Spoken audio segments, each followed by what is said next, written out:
Welcome to my channel.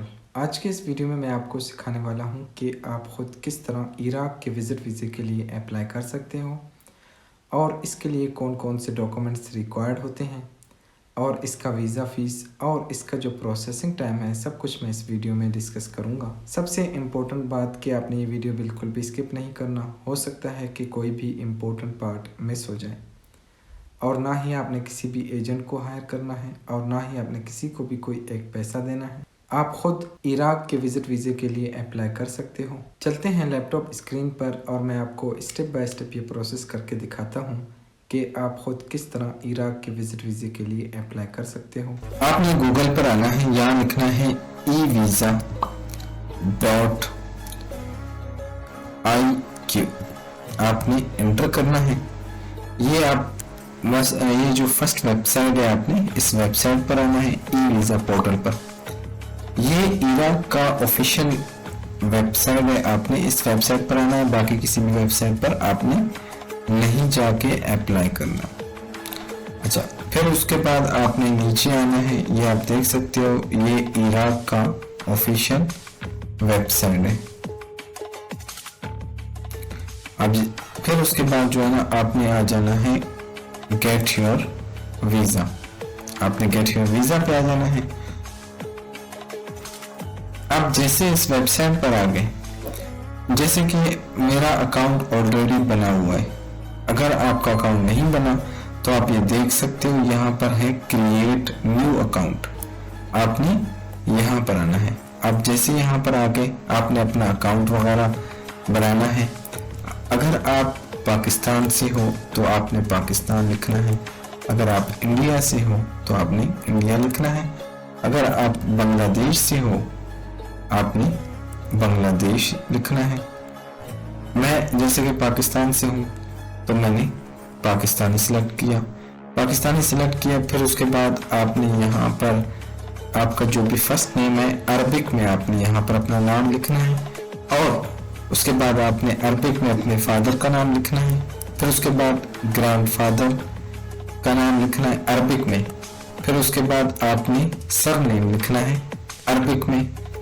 फिर उसके बाद आपने यहाँ पर इंग्लिश में लिखना है first name as per passport. फिर उसके बाद फादर का नेम इंग्लिश में, फिर ग्रैंडफादर का नेम इंग्लिश में, फिर उसके बाद सरनेम एज पर पासपोर्ट आपने अपना यहाँ पर लिखना है। फिर उसके बाद जेंडर आ जाता है कि आप मेल हो फीमेल हो, आपने वो जेंडर सेलेक्ट करना है। फिर उसके बाद डेट ऑफ बर्थ, जो भी आपका डेट ऑफ बर्थ है, आपने वो सिलेक्ट करना है। फिर उसके बाद ईमेल, आपने वही ईमेल देना है जिस ईमेल पे आप रिसीव कर सको ई वीज़ा PDF में वीज़ा फॉर्म। फिर उसके बाद आ जाता है कि फ़ोन नंबर, आपका जो भी फ़ोन नंबर है, अगर आप इंडिया से हो तो आप ये स्टार। फिर उसके बाद अगर पाकिस्तान से हो तो आपने पाकिस्तान, अगर आप बांग्लादेश से हो तो आपने बांग्लादेश सिलेक्ट करना है। फिर उसके बाद आ जाता है पासपोर्ट नंबर, आपका जो भी पासपोर्ट नंबर है आपने वही देना है। फिर उसके बाद पासपोर्ट जो भी है आपका ऑफिशियल है, डिप्लोमेटिक है, टेम्परेरी है। अगर ऑर्डिनरी है तो इस सूरत में आपने नॉर्मल आपने सिलेक्ट करना है। फिर उसके बाद इशू ऑफ डेट के आपका पासपोर्ट कब इशू हुआ है। फिर उसके बाद एक्सपायरी के आपका पासपोर्ट कब एक्सपायर हुआ है। फिर उसके बाद आपने अपनी कंट्री का नाम लिखा है, पाकिस्तान तो पाकिस्तान, अगर इंडिया तो इंडिया, बांग्लादेश तो बांग्लादेश, आपने वो सिलेक्ट करना है। फिर उसके बाद आपने इसको नेक्स्ट करना है। आपके पास एक वेरिफिकेशन कोड आ जाएगा जो कि आपके मेल के पास आपको एक मेल आएगा मेल। फिर उसके बाद आपने उसको वेरीफाई करना है। जैसे कि मेरा अकाउंट बना हुआ है तो मुझे ज़रूरत नहीं कि मैं अकाउंट दोबारा क्रिएट करूं, तो इस सूरत में मैं जस्ट इसको लॉगिन करता हूं। आपने पहले अकाउंट बनाना है, फिर उसके बाद आपने इसको लॉगिन करना है। आपने जैसे लॉगिन किया, ये वेरिफिकेशन कोड मांग रहा है, आपने अपना कोड यहाँ पर लिखना है। फिर उसके बाद आपने इसको ओके कर देना है। आपने जैसे ओके किया, आपने आ जाना है पर्सनल सर्विस पर, आपने आना है, आपने यहाँ पर क्लिक करना है। अच्छा, क्या आपने पहले कभी अप्लाई किया है ई वीज़े के लिए या स्टिकर वीज़े के लिए। अगर अप्लाई किया है तो आप उसमें से ये सिलेक्ट करें, अदरवाइज या तो फर्स्ट टाइम इशुएंस आपने ये सिलेक्ट करना है। अगर आप फर्स्ट टाइम अप्लाई कर रहे हो फिर उसके बाद एक मरतबा ये आपने पढ़ लेना है। अच्छा, इसका जो टूरिस्ट वीज़ा है वो ईरान में आप रह सकते हो 60 डेज के लिए from the date of granting visa. चलो अब फिर आपने इसको नीचे करना है, नीचे ले आना है। नीचे ले आने के बाद फिर प्लीज एग्री करके एंड ओके कर देना है। आपने जैसे ओके किया फिर आपने ये सिलेक्ट करना है request approval from the residence. फिर उसके बाद आपने यहाँ से सिलेक्ट करना है अपनी कंट्री। आप पाकिस्तान से हो तो पाकिस्तान, इंडिया से हो तो इंडिया, बांग्लादेश से हो तो बांग्लादेश। फिर उसके बाद आपने बगदाद, आपने ये गवर्नमेंट आपने सिलेक्ट करना है। फिर उसके बाद आपने नेक्स्ट करना है। आपने यहाँ से ऑफिशियल डेडिकेशन विजिट आपने ये सिलेक्ट करना है। फिर उसके बाद आपने नेक्स्ट करना है। नेक्स्ट करने के बाद आपने फिर इसके बाद ऐड बेनिफिशियरी पर आ जाना। आप जैसे ऐड बेनिफिशियरी पर आ गए फिर उसके बाद जो भी है आपने यहाँ से, अगर आप खुद अप्लाई कर रहे हो तो फिर ऑनर ऑफ द रिलेशनशिप आपने सिलेक्ट करना है। अगर आप किसी और के लिए अप्लाई कर रहे हो तो इस सूरत में कंपेनियन आपने सिलेक्ट करना है। तो उसके बाद आपने फिर नेशनलिटी आपका ऑलरेडी सिलेक्टेड है। फिर उसके बाद आपने अपना फर्स्ट नेम यहाँ पर देना है, फिर फादर का नेम देना है, फिर ग्रैंडफादर का अरबिक में, फिर उनका आपने सरनेम देना है अपना अरबिक में। फिर उसके बाद आपने फर्स्ट नेम, फादर का नेम, ग्रैंडफादर का नेम, सरनेम आपने इंग्लिश में देना है। फिर उसके बाद आपने आ जाना है मदर का नेम अरबिक में, फिर उसके बाद इंग्लिश में। फिर उसके बाद आपका जो भी डेट ऑफ बर्थ है आपने वो सिलेक्ट करना है। फिर उसके बाद जो भी आपका जेंडर है आपने वो सिलेक्ट करना है। उसके बाद सिलेक्ट करने के बाद आपका जो भी मैरिटल स्टेटस है आपने वो सिलेक्ट करना है। आपका जो भी प्रोफेशन है आपने वो सिलेक्ट करना है। अच्छा, स्पेशल नीड पीपल आपने इसमें से नो रहने देना है। फिर उसके बाद जो भी आपका फोन नंबर है आपने वो फोन नंबर आपने सिलेक्ट करना है। फोन नंबर आपने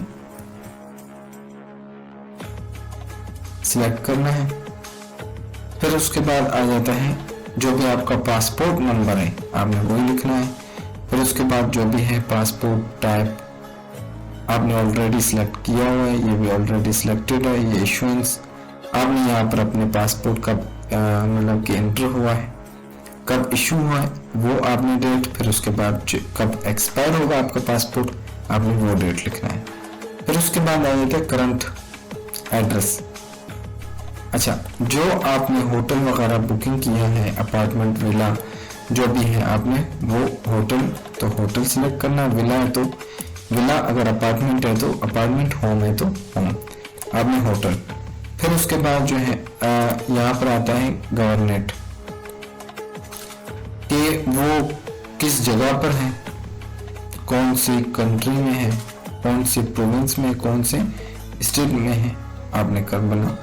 फिर आपका जो भी होटल का नेम है आपने वो होटल का नेम यहाँ पर लिखना है। फिर उसके बाद आ जाता है कि कंट्री, आपका जो भी कंट्री है आपने वो सिलेक्ट करना है। फिर उसके बाद अगर आप सिटी का नेम, फिर आपका जो भी एड्रेस वगैरह है आपने वो सिलेक्ट करना है।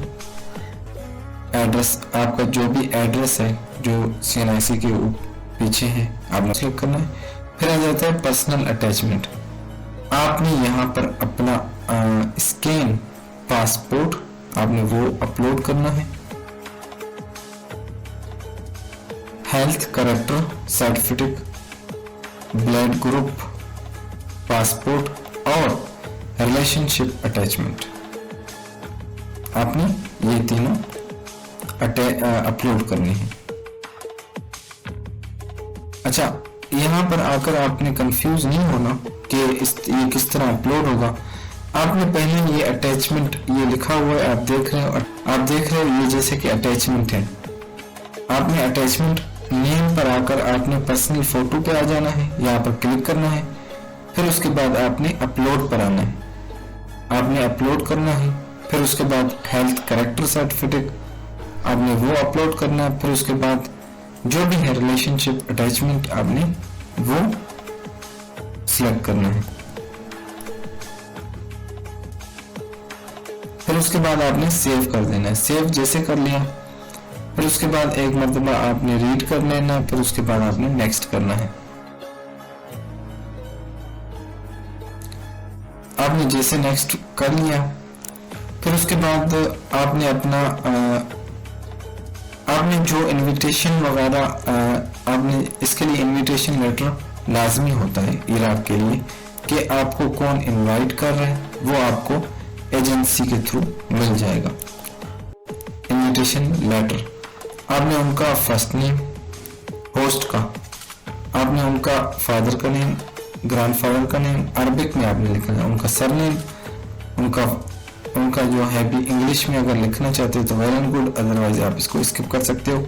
फिर उसके बाद उसकी nationality, gender, date of birth आपने उसका लिखना है, उसका मैरिटल स्टेटस आपने होस्ट का लिखना है।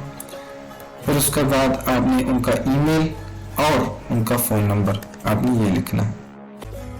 फिर उसके बाद आ जाता है नेशनल कार्ड, उनका जो भी CNIC कार्ड है आपने वो लिखना है यहाँ पर। फिर उसके बाद यहाँ से सिलेक्ट करना है कि वो कहाँ प्लेस ऑफ इशू की है। फिर इशुएंस डेट आपने वो सिलेक्ट करना है। सिलेक्ट करने के बाद फिर उसके बाद करंट एड्रेस पर आ जाना है। आपने करंट एड्रेस पर आगे फिर उसके बाद आपने जो भी वो किया होगा आपने वो सिलेक्ट करना है। सिलेक्ट करने के बाद फिर वापस दोबारा अटैचमेंट पे आ जाना है। उनकी जो भी है शनाख्ती कार्ड आपने वो आपने उसको सेंड करना है, अपलोड करना है, सॉरी अटैचमेंट करके आपने अपलोड करना है। अपलोड करने के बाद फिर आपने नेक्स्ट करना है। जब आपने नेक्स्ट कर लिया फिर उसके बाद ये फीस बता रहा है, ये 83,000 इराकी पैसा है।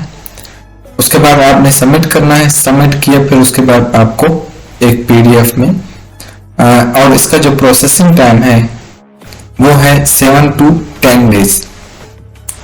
That's all. अगर आपको ये वीडियो अच्छी लगी हो तो प्लीज़ मेरे वीडियो को लाइक और चैनल को सब्सक्राइब करें। सबसे इम्पोर्टेंट बात कि इराक के विज़िट वीज़े के लिए कौन कौन से डॉक्यूमेंट्स रिक्वायर्ड होते हैं। वीज़ा एप्लीकेशन फॉर्म, पासपोर्ट जो कि 6 मंथ तक वैलिड हो, passport size photos, white background, return flight booking, hotel booking, bank statement, CNIC copy, vaccination certificate, visa payment receipt. That's all.